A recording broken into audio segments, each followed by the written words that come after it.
Hello. हे कार्तिक, मैं अपनी बेटी के साथ शिवा रेड्डी के घर पर तेरा इंतजार कर रहा हूँ। अगर तेरे में हिम्मत है तो यहाँ आकर उसे छू कर दिखा। मेरी हिम्मत चेक करने से पहले ये तो चेक कीजिए कि आपकी बेटी वहाँ है या नहीं ससुर जी।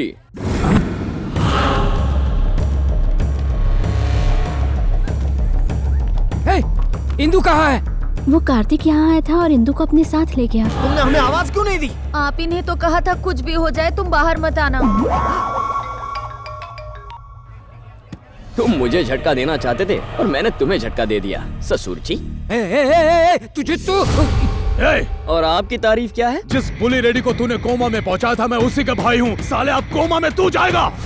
ओह क्या बात है, आज सारे दुश्मन इकट्ठा होकर यूनियन बना रहे हैं। मुझे मारने के सपने देखने वालों, ऑल द बेस्ट।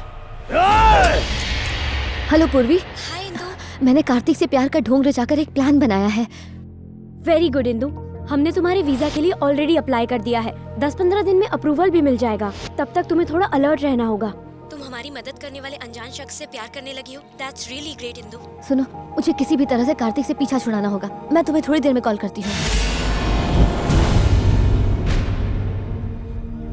ऐसा क्यों किया तुमने? उसके पीछे एक वजह है कार्तिक। मैं तुमसे प्यार नहीं करती हूँ, मैं किसी और से प्यार करती हूँ। मैं नहीं जानती कि वो कैसा दिखता है, वो क्या करता है। तुम मेरी जिंदगी में उस वक्त आए जब मैं उसे ढूंढ रही थी और मेरे घर वालों ने मुझे तुमसे दूर रखने के लिए शिवा रेड्डी के यहाँ रखा। तुम्हारे प्यार की आड़ में मैं अपने प्यार को बचा रही हूँ। तुम किससे प्यार करती हो ये मैं नहीं जानना चाहता इंदु, पर क्या तुम्हारा प्यार सच्चा है? बस इतना कह सकती हूँ कि वो मेरा पहला और आखिरी प्यार है। I am very sorry Indu, बिना सच्चाई जाने मैंने जाने अनजाने तुम्हें बहुत तकलीफ पहुंचाई है, पर तुम्हारे प्यार से अब मैं तुम्हें मिलवाऊंगा। नहीं कार्तिक, मेरी वजह से तुम पहले ही बहुत प्रॉब्लम में हो। अरे पगली, अगर अपनी प्रॉब्लम्स तुम अपने आप सॉल्व कर लेती तो मैं यहाँ होता ही नहीं। मुझे प्यार ना मिला तो क्या हुआ, तुम्हें तुम्हारा प्यार मैं दिलवाऊंगा। पहले भगवान से मिलो। पंडित जी, बेटी रेड्डी यहाँ पहुँच गए हैं। नमस्कार पेटी रेड्डी जी। हाँ नमस्कार नमस्कार। रेड्डी जी, पूजा की थालियाँ हमें दे दीजिए। नारियल फोड़कर पूजा प्रारंभ करते हैं। हाँ जरूर, दो भाई, दो दो, इनको दो। बॉस, पेटी रेड्डी मंदिर में है। आज उसे मारकर उसका धड़ दोनों गांव के बीच में डाल दो और उसका कटा हुआ सर मेरे चौखट पे लटका हुआ होना चाहिए। वो बचना नहीं चाहिए, समझ गए?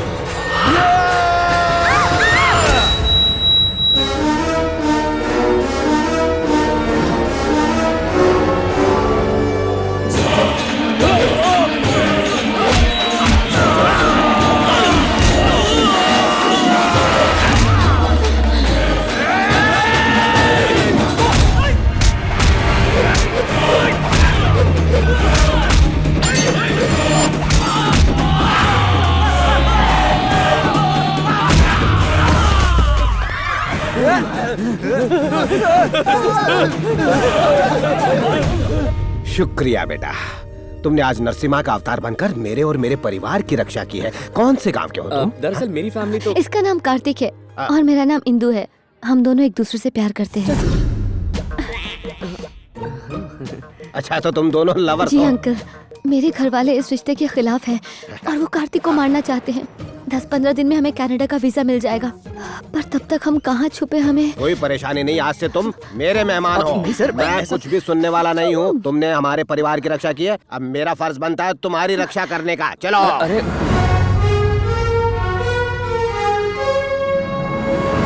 सुनो, अब कनाडा जाने तक यही तुम्हारा घर है, आराम से रहना। अगर तुम्हें कोई मारने के लिए आ भी गया तो यकीन करो मैं उसके टुकड़े टुकड़े कर दूंगा, वो जिंदा नहीं जा पाएगा। Thanks a lot sir. वो क्या है सर? वो तो घोड़े हैं। वो तो दिख रहे हैं सर, लेकिन उनके ऊपर कौन बैठा है? मेरे दादाजी हैं। वो कहाँ है सर? वहाँ ऊपर है। अरे वो ऊपर वाला ऊपर। गुलामी के दिनों में सब डर के मारे लगान देते थे, लेकिन मेरे दादाजी इसके खिलाफ थे, इसलिए उन्होंने बगावत कर दी और लगान देने से इनकार कर दिया। मेरे दादाजी की बहादुरी की बहुत बड़ी मिसाल है ये। सभी लीडर्स का दिया हुआ ये तोहफा हमारे खानदान की इज्जत की निशानी लेकिन उसे है। वहाँ क्यों रखा है सर? किसी के हाथ से गिर गया तो? नहीं, ऐसा नहीं हो सकता। इन दोनों के लिए कमरे का इंतजाम करो, लेकिन साथ में नहीं। अब तो मानते हो ना कि मेरा प्लान कितना धांसू था। अब 15 दिन आराम से यहाँ रहेंगे। आप चिल्लाए क्यों? बहन जी, ये लोग कौन हैं? ये बड़े मालिक के बेटे हैं। बेटे? आपका कमरा तैयार हो गया है। हाँ, अब जाइए हमारे। हाँ। कैसा बकवास प्लान था तुम्हारा। बेटों के हाथ से बचकर बाप के हाथों मरने आ गए। अब क्या करेंगे? करना क्या है, जान बचाकर भागो। चलो। ठीक है।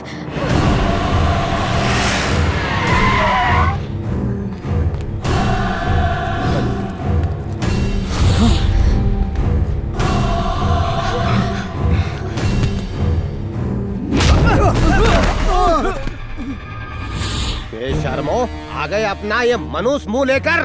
पुली को कोमा में पहुंचाने वाले को ऊपर पहुंचाए बिना घर में कदम मत रखना, मैंने कहा था ना। ये आप जिस आदमी को मारने के लिए इतने उतावले हो रहे हो, उसका फोटो लेकर आया हूँ। मर गया कार्तिक। देखिए इसे। मैं अपने दुश्मन की मनुष्य शक्ल नहीं देखना चाहता।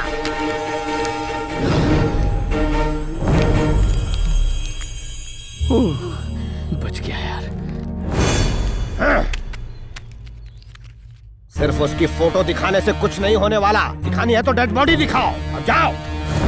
क्या है? इन्होंने बहुत दिनों से घर का खाना नहीं खाया कान है। खोल के सुन लो, वो घर के बाहर रहेंगे, तुम घर के अंदर। वहाँ से उन पिल्लों को तुम ठूस ठूस के खिला सकते हो। जाओ अब। चलो। मैंने आपकी मनपसंद बिरयानी बनाई है। ऐसे कितने दिनों तक बॉर्डर पर खाना खाओगे? जिसकी वजह से मैं अपने बीवी के प्यार, बच्चों के दुलार से दूर हुआ हूँ, उसके शरीर के टुकड़े करते जाऊंगा जब तक कुल्हाड़ी की धार खत्म न हो जाए। बाहर इतना शोर क्यों है? ये मेरे निकम्मे बेटों की आवाज है। जब तक वो मेरे छोटे बेटे के गुनहगारों को पकड़ कर नहीं लाते, वो घर में नहीं घुस सकते हैं। आपके घर के मामलों में हमें नहीं पड़ना चाहिए। हम यहाँ से चलते अरे हैं। पर तुम क्यों जाओगे? हमारे घर के मामलों से कोई लेना देना नहीं तुम्हें। आखिर तुमने मेरी जान बचाई है, इसलिए कनाडा जाने तक तुम यहाँ से हिलोगे नहीं। ये मेरा ऑर्डर है। ऐसी हालत में यहाँ रुकना खतरे से खाली नहीं है। यही सबसे महफूज जगह है। क्या मतलब? जरा सोचो इंदु, ये तीनों दरिंदे बहाई दुनिया के हर कोने में हमें ढूंढेंगे सिवाय इस घर के। तो ये घर सबसे सेफ जगह है।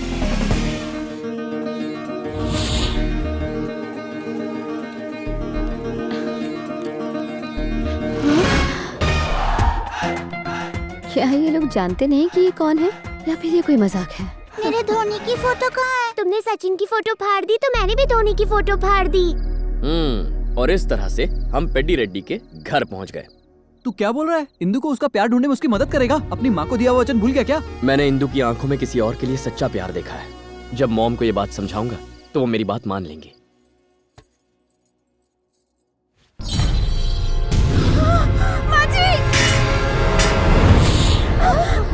कल्याणी दरवाजा खोलो। कल्याणी दरवाजा खोलो। कल्याणी दरवाजा खोलो। कल्याणी आत्महत्या करने की कोशिश कर रही है। देखो तुमने ऐसा क्यों किया? जरा माँ जी को देखो, रो रो के बुरा हाल कर लिया है। तुम्हें इतना प्यार करने वाले लोग यहाँ हैं, तो आत्महत्या करने की क्या जरूरत थी? इसकी शादी वाले दिन ही किसी कारण इसकी शादी टूट गई। शादी तोड़ने वाला कोई और नहीं गंगाराम रेड्डी है, जिसने उस दिन मंदिर में इन पर हमला करवाया था। 25 साल पुरानी बात है। गंगाराम रेड्डी और मेरे पति पेड्डी रेड्डी बहुत अच्छे दोस्त थे, और इसी दोस्ती को रिश्तेदारी में बदलने के लिए हम दोनों परिवारों ने आपस में बच्चों की शादी करवाने की ठानी। फैक्ट्री बनवाने के नाम पर मेरे पति और गंगाराम ने गांव वालों से जमीन ली, और कुछ दिनों बाद धोखे से इन दोनों ने उस जमीन को अपने नाम पर कर लिया। मेरे पति और गंगाराम की वजह से गांव वाले दर दर की ठोकरें खाने लगे। गंगा रेड्डी को मारने से पहले मुझे अपनी मनुष्य शक्ल मत दिखाना और उसके हिस्से की जमीन हथिया लेना। उसे मार कर उसकी लाश के टुकड़े टुकड़े करके उसे जमीन में गाड़ दो। उन दोनों की दुश्मनी के शिकार बने गांव के मासूम लोग। हम सब मिलकर सीबीआई इंक्वायरी की मांग करेंगे। जो जरूरी था वो सब मैं कह चुका हूँ। अब एक होकर जमीन अपने पास रख सकते हैं, या फिर दुश्मनी पालकर आराम से जेल जा सकते हैं। बेकार में जेल कौन जाना चाहता है? हमारे बच्चों की शादी की वजह से दोनों परिवार एक होने वाले थे, और हम सब बहुत खुश थे। लेकिन ऐन मौके पर गंगाराम की बेटी को कोई मंडप से भगा कर ले गया।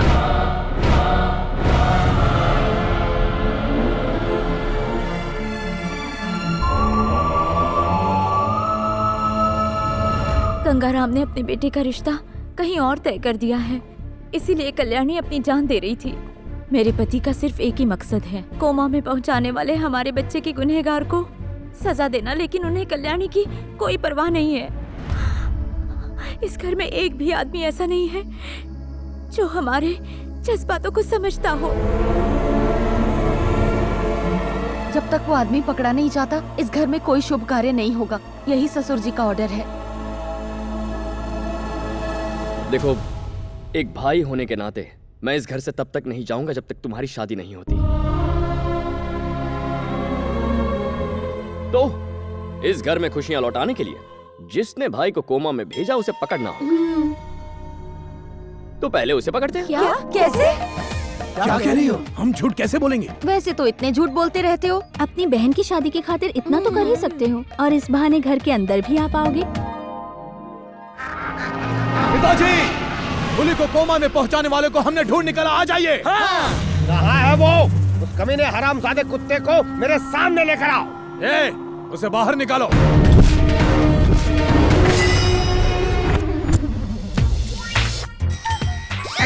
यकीन नहीं होता इस जोकर ने ऐसा किया होगा। इन्होंने ही मुझे बताया कि मेरी छोटी सी टपली से इनका भाई कोमा में चला गया। कोमा में भी इसे सपने आते होंगे तो मेरे। सिर्फ 1.5 फुट का तो है ये।